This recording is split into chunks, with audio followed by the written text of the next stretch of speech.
G'day, Mick from Z Grills Australia.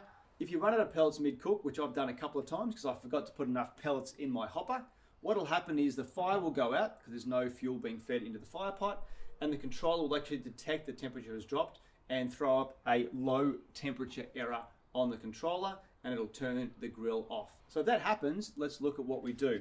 Number one, obviously, we have to put more pellets back in here, but you've got a situation whereby the actual tube that runs from the hopper through the fire pot is empty. So you have to re-prime, like we did with the initial startup process when you first got the grill. We have to re-prime that pipe with pellets. So if you're in the middle of a cook and you've got food in here, it's going to take about 10 minutes to get the fire back running again, and you really need to take out the grill racks, the grease tray, and also the baffle so you can see the fire pot. So probably best to wrap that food in foil and put it in the oven, or just put it aside for the moment, and then once you back up the temperature, you can throw it back in.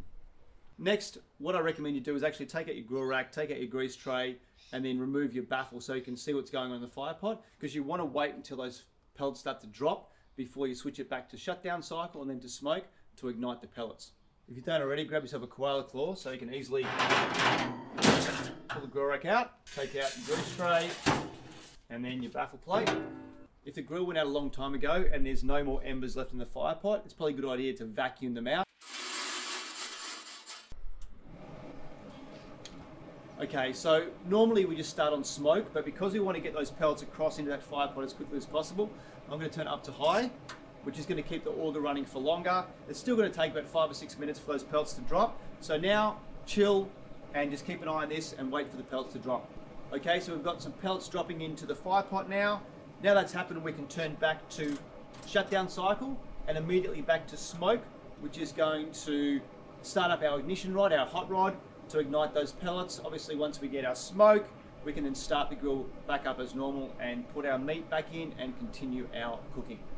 If you find you're having an issue where you're getting a cavity forming around the auger entry and you're having pellets piling around the outside, there are a few different methods how to deal with that. I find that it comes back to the type of pellet as well. The pellets that I use here in Australia are very shiny and hard, and they seem to slide down very, very well.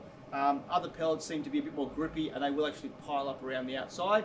And there are some methods, if you talk to some people on the Facebook forums, there's a lot of different suggestions about how to go about improving that funneling down into the auger.